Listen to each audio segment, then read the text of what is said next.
ಮಳೆಯ ಅಬ್ಬರಕ್ಕೆ ಕೊಪ್ಪಳ ಜಿಲ್ಲೆ ಕುಕನೂರು ತಾಲೂಕಿನ ಚಿಕ್ಕೇನಕೊಪ್ಪ ಬಳಿ ತಾತ್ಕಾಲಿಕ ಸೇತುವೆ ಕಿತ್ತು ಹೋಗಿದೆ. ಚಿಕ್ಕೇನಕೊಪ್ಪ ಬಟ್ಟನಪಳ್ಳಹಳ್ಳಿ ಮಧ್ಯೆ ಬ್ರಿಡ್ಜ್ ಬ್ಯಾರೇಜ್ ಕಾಮಗಾರಿ ನಡೆಯುತ್ತಿದೆ. ಪಕ್ಕದಲ್ಲಿಯೇ ಓಡಾಟಕ್ಕೆ ತಾತ್ಕಾಲಿಕ ಸೇತುವೆ ನಿರ್ಮಾಣ ಮಾಡಲಾಗುತ್ತಿದ್ದು, ಮಳೆಯ ಅಬ್ಬರಕ್ಕೆ ತಾತ್ಕಾಲಿಕ ಸೇತುವೆ ಕಿತ್ತು ಹೋಗಿದೆ.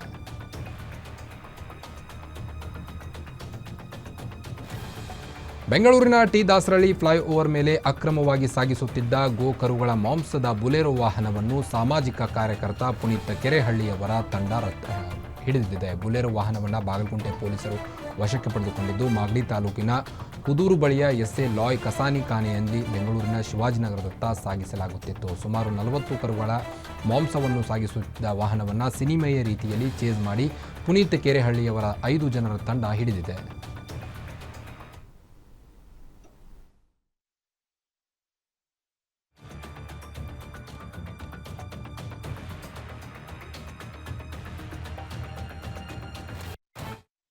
ನಾವು ಯಾರು ಬದುಕ್ತಿರ್ಲಿಲ್ಲ. ಅನ್ಯಾಯವನ್ನ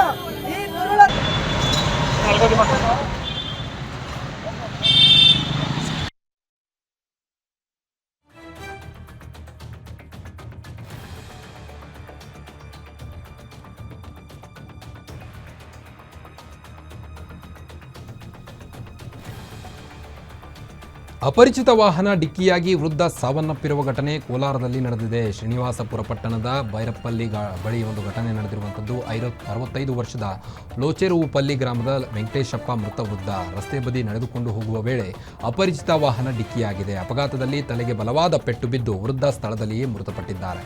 ಅಪಘಾತ ಎಸಗಿರುವ ಆರೋಪಿ ವಾಹನ ಸಮೇತ ಎಸ್ಕೇಪ್ ಆಗಿದ್ದಾನೆ.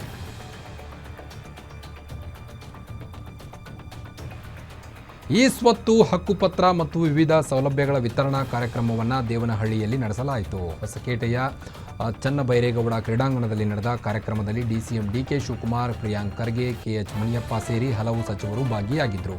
ಶಾಸಕ ಶರತ್ ಬಚ್ಚೇಗೌಡ ನೇತೃತ್ವದಲ್ಲಿ ಕಾರ್ಯಕ್ರಮ ಆಯೋಜನೆಗೊಂಡಿತ್ತು. ಒಟ್ಟು 10,508 ಫಲಾನುಭವಿಗಳಿಗೆ ವಿವಿಧ ಸೌಲಭ್ಯಗಳ ವಿತರಣೆ ಕಾರ್ಯಕ್ರಮ ಇದಾಗಿತ್ತು.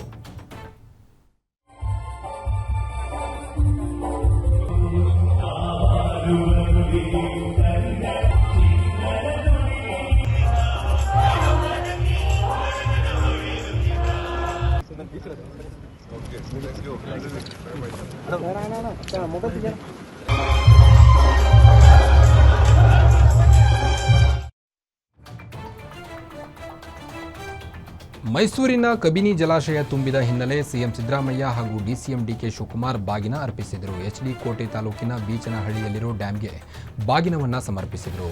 2284 ಅಡಿ ಇರುವ ಜಲಾಶಯ ಈಗ ಭರ್ತಿ ಹಂತಕ್ಕೆ ತಲುಪಿದೆ. ಈ ಹಿನ್ನೆಲೆ ಬಾಗಿನ ಅರ್ಪಿಸಿದ್ದು ಉಸ್ತುವಾರಿ ಸಚಿವ ಡಾಕ್ಟರ್ ಎಚ್.ಸಿ. ಮಹದೇವಪ್ಪ ಸೇರಿ ಹಲವು ಕಾಂಗ್ರೆಸ್ ನಾಯಕರು ಭಾಗಿಯಾಗಿದ್ದರು.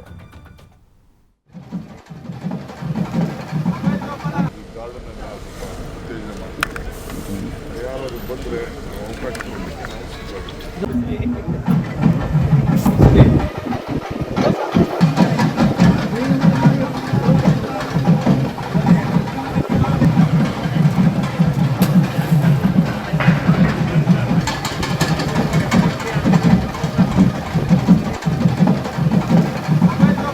ಗಾರ್ಡನ್ ಉತ್ತೇಜನ ಮಾಡಿ ಯಾರಾದರೂ ಬಂದರೆ ಅವಕಾಶ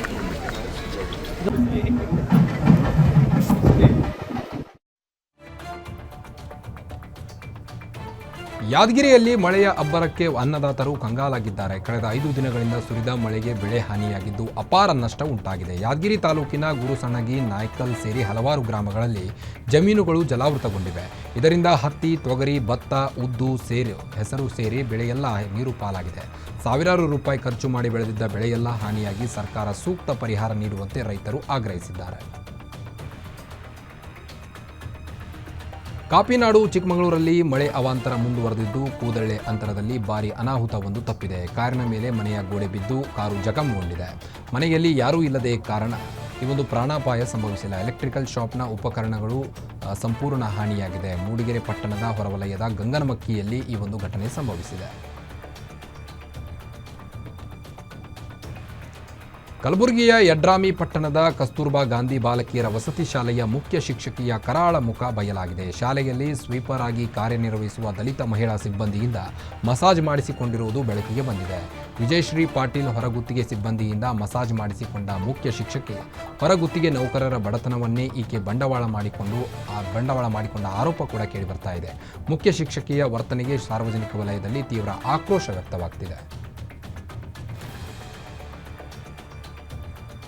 ಚಿತ್ರದುರ್ಗದಲ್ಲಿ ಆಟೋ ಡ್ರೈವರ್ ಒಬ್ಬರನ್ನ ಮಾರಕಾಸ್ತ್ರಗಳಿಂದ ಭೀಕರವಾಗಿ ಕೊಚ್ಚಿ ಕೊಲೆ ಮಾಡಲಾಗಿದೆ. ಹತ್ಯೆ ಬಳಿಕ ಮೃತದೇಹವನ್ನು ಬೆಡ್ಶೀಟ್ನಲ್ಲಿ ಮೂಟೆ ಕಟ್ಟಿ ಎಸೆದ ದುಷ್ಕರ್ಮಿಗಳು ಎಸ್ಕೇಪ್ ಆಗಿದ್ರು. ನಗರದ ಹೊರವಲಯದ ಜಾನುಕೊಂಡ ರಸ್ತೆಯಲ್ಲಿ ಶವ ಪತ್ತೆಯಾಗಿತ್ತು. 50 ವರ್ಷದ ಎಸ್ಪಿ ಕಚೇರಿ ರಸ್ತೆಯ ನಿವಾಸಿ ರವಿಕುಮಾರ್ ಮೃತ ಆಟೋ ಚಾಲಕ. ಚಿತ್ರದುರ್ಗ ಗ್ರಾಮಾಂತರ ಠಾಣಾ ಪೊಲೀಸ್ ವ್ಯಾಪ್ತಿಯಲ್ಲಿ ಕೇಸ್ ದಾಖಲಿಸಿಕೊಂಡು ತನಿಖೆ ನಡೆಸುತ್ತಿದ್ದು ಆರೋಪಿಗಳಿಗೆ ಬಲೆ ಬೀಸಿದ್ದಾರೆ. ಸ್ಥಳಕ್ಕೆ ಶ್ವಾನದಳ ಹಾಗೂ ಬೆರಳಚ್ಚು ಸಿಬ್ಬಂದಿ ಭೇಟಿ ನೀಡಿ ಪರಿಶೀಲನೆಯನ್ನು ನಡೆಸಿದ್ದಾರೆ.